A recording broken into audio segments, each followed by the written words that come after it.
No പറഞ്ഞ അവസരങ്ങളിൽ ഒഴിവാക്കി പോട്ടെ, അത് അതിന്റെ വഴിക്കങ്ങ് വിടും. അവര് നമ്മളടുത്ത് വേറെ കാര്യങ്ങൾ പറഞ്ഞു, നമുക്കത് താല്പര്യം ഇല്ല, നമുക്ക് അങ്ങനെ ചെയ്യാൻ താല്പര്യമില്ലെങ്കിൽ അപ്പൊ തന്നെ നമ്മൾ നോ പറഞ്ഞു. എപ്പോഴും അന്നും ഇന്നും എന്നും അവൾക്കൊപ്പം തന്നെ കമ്മീഷൻ റിപ്പോർട്ട് ഉണ്ടാക്കിയിട്ട് അവർ റിസർച്ച് നടത്തി റിപ്പോർട്ട് ഉണ്ടാക്കി അവർ പറയാതിരിക്കുകയോ ചെയ്യട്ടെ. നമുക്കതൊന്നും അഭിപ്രായം പറയാൻ പറ്റില്ല, കാരണം വി ഡോണ്ട് നോ. WCC മഞ്ജുവിന്റെ സൈബർ ആക്രമണത്തെ കുറിച്ചൊരു പോസ്റ്റ് ഇടുകയുണ്ടായി. അപ്പോൾ അത് മഞ്ജുജി ഈ പറഞ്ഞ പോലെ അതിനൊരു സപ്പോർട്ടായി എന്ന് പറയുന്നുണ്ട്. അതിനെക്കുറിച്ച് എന്താ പറയുക? ആക്ച്വലി അതൊരു വേറെ തന്നെ ഒരു വിഷയമാണ്, നമ്മൾ കുറച്ചുകൂടെ ഗൗരവപരമായി ചർച്ച ചെയ്യേണ്ട കാര്യമാണ്. Women in cinema collective always സ്ത്രീകളുടെ കൂടെ തന്നെയാണ്. അതൊരിക്കലും ഒരു കോൺവെർസേഷനും ഓൺലൈൻ ഉണ്ടാവുന്നത് pitting one woman against another പോലെ ആവരുത്. She's our founder member, she still a member. അപ്പോൾ അവർ മാത്രമല്ല, നമ്മുടെ കൂട്ടത്തിലുള്ള ആർക്ക് നമ്മുടെ മെമ്പേഴ്സ് ആവണമെന്ന് പോലും ഇല്ല. Lot of people who have come to us are people who are remotely working in സിനിമയിൽ വരാൻ ആഗ്രഹിക്കുന്ന ആൾക്കാർ. ഒരു വലിയൊരു കൂട്ടായ്മയാണ്, ഒറ്റയ്ക്കല്ല എന്ന് ഞങ്ങളെല്ലാവരെയും ഡെയിലി റിമൈൻഡ് ചെയ്യുന്ന ഒരു കൂട്ടായ്മയാണ് WCC. സോ WCC എപ്പോഴും അന്നും ഇന്നും എന്നും അവൾക്കൊപ്പം തന്നെയാണ്. റിപ്പോർട്ടർ ചാനലൊക്കെ ബ്രേക്ക് ചെയ്തൊരു ന്യൂസ് ഉണ്ട് രാവിലെ തന്നെ. അതായത് ഈ വരുന്ന ലിസ്റ്റുകളിലൊന്നും അതായത് നീക്കം ചെയ്തു എന്നുള്ളത്, വിവരാവകാശ കമ്മീഷൻ പ്രകാരം വന്ന ലിസ്റ്റുകളിൽ കുറച്ച് പേരുകൾ നീക്കം ചെയ്തു, പബ്ലിക്കിന് കൊടുക്കാൻ വെച്ചിരുന്ന പേരുകളിൽ നിന്ന് വരെ നീക്കം ചെയ്തു എന്ന് പറഞ്ഞാൽ അതിനെക്കുറിച്ച് അറിഞ്ഞിരുന്നു. ആര് ചെയ്തു എന്നുള്ളത് ഇപ്പോൾ ഒരു പ്രസക്തമായ ചോദ്യമായിട്ട് എനിക്ക് തോന്നുന്നില്ല. കാരണം ഇതിനു മുമ്പേ പെർപെട്രേറ്റേഴ്സിന്റെ പേരുകൾ പറഞ്ഞുകൊണ്ടുള്ള ഒരുപാട് കേസസ് നമ്മൾ കണ്ടിട്ടുണ്ട്. ഈവൻ അങ്ങനത്തെ കോൺവെർസേഷൻസ് ഉണ്ടായപ്പോഴും എത്ര പേർക്ക് അതിൽ ഒരു നീതി കിട്ടി. പിന്നെ ഇതെല്ലാം ഇൻഡിവിജ്വൽ ആയിട്ടുള്ള ചോയ്സസ് ആണ്, പേഴ്സണൽ ആയിട്ടുള്ള ഡിസിഷൻസ് ആണ്. If somebody wants to move legally, police complaint കൊടുക്കുക, ഇതെല്ലാം അവരുടെ ഇൻഡിവിജ്വൽ ഡിസിഷൻസ് ആണ്. ഒരിക്കലും ഒരു ട്രോമയിൽ നിന്ന് പുറത്തു വന്നൊരു വ്യക്തിനെ വീണ്ടും തിരിച്ച് അതേ ട്രോമയിലേക്ക് തള്ളിവിട്ട് അവരെ ഹറാസ് ചെയ്ത്, അത് എനിക്ക് തോന്നുന്നു അതൊരു ഇൻഹ്യൂമൻ ആയിട്ട് ഇൻസെൻസിറ്റീവ് ആയിട്ടുള്ളൊരു കാര്യമായിട്ടാണ് പേഴ്സണലി എനിക്ക് ഫീൽ ചെയ്യുന്നത്. And I really believe that who done it എന്നുള്ളൊരു സീരീസ് അല്ല നമ്മൾ ഇവിടെ റൺ ചെയ്യുന്നത്. അതല്ലല്ലോ ലാർജർ സിസ്റ്റമിക് ആയിട്ടുള്ള ചേഞ്ചസ് കൊണ്ടുവരാനും ഇംപ്ലിമെൻറ്റേഷൻസ്, സിനിമ പോളിസി. ഇപ്പോൾ WCC തന്നെ ചെയ്തിട്ടുള്ള സ്റ്റഡീസ് ഉണ്ട്, ഒരുപാട് റെലവൻ്റ് ആയിട്ടുള്ള സ്റ്റഡീസ് ഉണ്ട്. ഷിഫ്റ്റ് ഫോക്കസ് പോലെയുള്ള സ്റ്റഡീസ് ഉണ്ട്. 2021 കൾച്ചറൽ മിനിസ്ട്രിക്ക് ഒരു സിനിമ പോളിസി റെക്കമെൻഡേഷൻസ് കൊടുത്തിട്ടുണ്ട്. അപ്പോൾ ഇതെല്ലാം അവൈലബിൾ ആണ്. But I think this is a very serious separate conversation we should be having. We should genuinely celebrate art today. It's like I said, 4 ശക്തരായ സ്ത്രീ കഥാപാത്രങ്ങളെ അവതരിപ്പിക്കുന്ന 4 വ്യത്യസ്തമായ സിനിമകൾ ഇന്ന് ഇറങ്ങിയിട്ടുണ്ട്. അത് തന്നെയാണ് നല്ല മാറ്റങ്ങൾക്കുള്ളൊരു തുടക്കമെന്ന് തോന്നുന്നു. ഇനിയുള്ള നടപടി WCC എന്താണ്? അതായത് ഇത്തരം സാഹചര്യങ്ങളിൽ സർക്കാർ വരെ സപ്പോർട്ട് ചെയ്യുന്നില്ല എന്നൊരു സാഹചര്യമാണ് ഇന്ന് രാവിലെ മണി വന്നത്. ഇനി അടുത്തൊരു സ്റ്റെപ്പ് എന്താണ്? അത് ഒബ്വിയസ്ലി കളക്റ്റീവിന് വേണ്ടി എനിക്ക് officially I cannot comment on that now. It's too early to comment.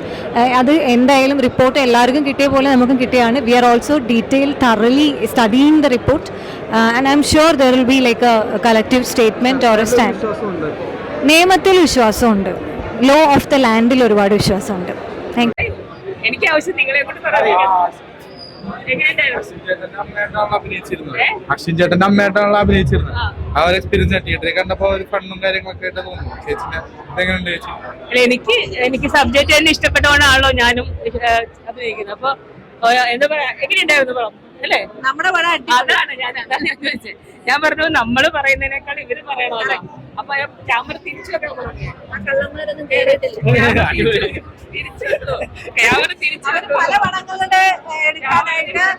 അടിപൊളി സിനിമ.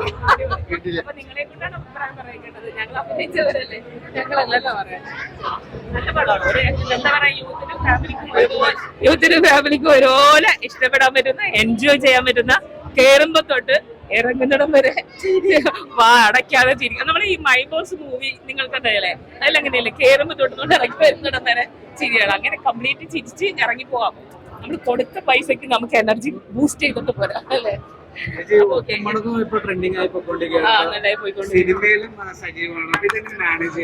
ഒന്നുമില്ല മോനെ, ജീവിക്കാനുള്ള ഓട്ടത്തിലെല്ലാം കൂടെ മാനേജ് ചെയ്യുന്നു. ജീവിക്കണ്ടേ നമുക്ക്? അപ്പൊ കിട്ടുന്ന അവസരങ്ങൾ നമ്മൾ മാക്സിമം ഉപയോഗിക്കുക, അത് എൻജോയ് ചെയ്യുക. എല്ലാം എൻജോയ് ചെയ്ത് നമ്മൾ മുന്നോട്ട് പോയാൽ നമുക്കൊന്നും ഭയങ്കര ബുദ്ധിമുട്ടായിട്ട് തോന്നിയൊന്നുമില്ല. നമ്മൾ ഭയങ്കര കഷ്ടപ്പാടെന്ന് പറഞ്ഞാൽ നമുക്ക് കഷ്ടപ്പാടേ ഉണ്ടാവും. നമ്മളെപ്പോഴും സന്തോഷത്തോടെ ഇരിക്കുക അല്ലേ? എല്ലാവരും നമ്മളെ ഹാപ്പി ആയിട്ട് കാണുക, നമ്മളെപ്പോഴും എനർജറ്റിക് ആയിട്ട് ഇരിക്കുക. ഇത് തന്നെ ആയിരിക്കണം നമ്മുടെ ലൈഫിന്റെ സക്സസ്. അതിപ്പോ കുറെ പറഞ്ഞതേ ഉള്ളൂ. വേറൊന്നുമില്ല. നമ്മളിപ്പോ ഏത് മേഖലയിൽ ജോലി ചെയ്താലും നമുക്ക് ഫാമിലിയിൽ നിന്ന് കിട്ടുന്ന ഒരു ക്യാരക്ടർ, നമുക്ക് ഫാമിലിയിൽ നിന്ന് കിട്ടുന്ന ഒരു സപ്പോർട്ട്, നമ്മളെ ഫാമിലിയെ നമ്മൾ സേഫ് ആക്കുക എന്നുള്ളതാണ്. നമുക്ക് വീട്ടിൽ നിന്ന് ഇറങ്ങുമ്പോൾ നമുക്ക് പഠിപ്പിച്ചതും വളർത്തിയതും ആയ ഒരുപാട് നല്ല നല്ല ഉപദേശങ്ങളും കാര്യങ്ങളൊക്കെ ഉണ്ടാവും. അത് നമ്മൾ ഏത് ജോലിക്ക് ഇറങ്ങിയാലും അത് നമ്മൾ മെയിൻറ്റെയിൻ ചെയ്യാം. അപ്പൊ നമ്മൾ എല്ലാവരുടെ നോ പറയാൻ പഠിക്കും. ഏറ്റവും കൂടുതൽ നോ പറയാൻ പഠിച്ചാൽ നമ്മൾ ഒരു ചതിയിലും പോയി പെടില്ല, ഒരു അബദ്ധത്തിലും പോയി ചാടില്ല. നമ്മൾ ചാടി കഴിഞ്ഞിട്ട് പിന്നെ നമ്മൾ മറ്റുള്ളവരെ കുറ്റം പറഞ്ഞിട്ട് കാര്യമില്ല. ചാടാതെ നോക്കണം നമ്മുടെ മാത്രം ഉത്തരവാദിത്തമാണ്. നോ പറഞ്ഞ അവസരങ്ങളിൽ ഒഴിവാകുമെങ്കിൽ പോട്ടെ, അത് അതിന്റെ വഴിക്കങ്ങ് വിടുക. നമ്മൾ എന്തെങ്കിലും കാര്യത്തിന് നമുക്ക് ജീവിക്കണം. നമ്മൾ തൊഴിലിന് വേണ്ടി അപേക്ഷിച്ചു, അവര് നമ്മളടുത്ത് വേറെ കാര്യങ്ങൾ പറഞ്ഞു, നമുക്കത് താല്പര്യം ഇല്ല, നമുക്ക് അങ്ങനെ ചെയ്യാൻ താല്പര്യം ഇല്ലെങ്കിൽ അപ്പൊ തന്നെ നമ്മൾ നോ പറഞ്ഞേക്കണം. നമ്മൾ വേറെ ജോലി അന്വേഷിച്ചു പോകണം. ലോകത്താണ് ജോലി ഇല്ലാത്തത്. ഞാനൊക്കെ ഫീൽഡിൽ വന്നപ്പോ ആദ്യം ചിന്തിച്ച ഒരു കാര്യമുണ്ട്, 10 വീട്ടില് പാർട്ട് ടൈം ജോലിക്ക് പോയിട്ടാണെങ്കിലും ജീവിക്കും ഞാൻ എന്നൊരു തീരുമാനം എടുത്തിട്ടാണ് ഞാൻ ഈ സിനിമയിൽ അഭിനയിക്കാൻ വന്നത്.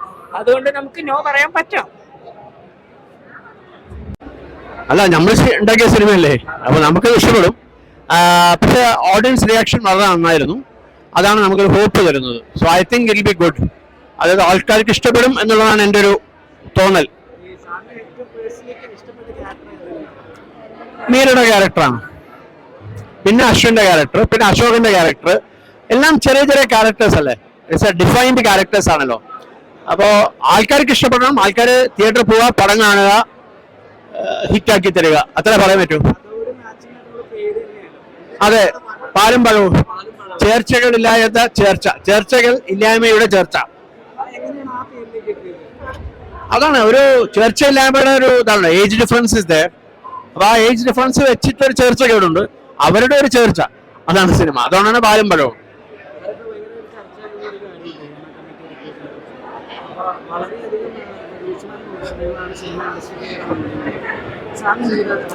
ഞാൻ വായിച്ചിട്ടില്ല, 236 പേജില് വായിക്കാം. ഞാൻ അതിന്റെ തിരക്കിലായിരുന്നു. I have not read. അല്ല, ഞാൻ എല്ലാം ഈ സിനിമയുടെ തിരക്കിലായിരുന്നു. So I don't know exactly. അത് അറിയാതെ അഭിപ്രായം പറയാൻ പാടില്ലല്ലോ. അത് എനിക്ക് പറയാൻ പറ്റില്ല. That is Hema commission report ഉണ്ടാക്കിയിട്ട് അവർ റിസർച്ച് നടത്തി റിപ്പോർട്ട് ഉണ്ടാക്കി അവർ പറയാതിരിക്കുകയോ ചെയ്യട്ടെ. നമുക്കതൊന്നും അഭിപ്രായം പറയാൻ പറ്റില്ല. കാരണം വി ഡോണ്ട് നോ. സത്യങ്ങൾ അറിയാൻ നമുക്കൊന്നും പറയാൻ പറ്റില്ലല്ലോ. അവർക്കുണ്ടല്ലോ, അതെന്താ, ആരാണോ ഭരിക്കുന്നത് അവരിൽ വിശ്വാസം ഉണ്ടല്ലോ, അതുകൊണ്ടാണല്ലോ അവർ ഭരിക്കുന്നത്.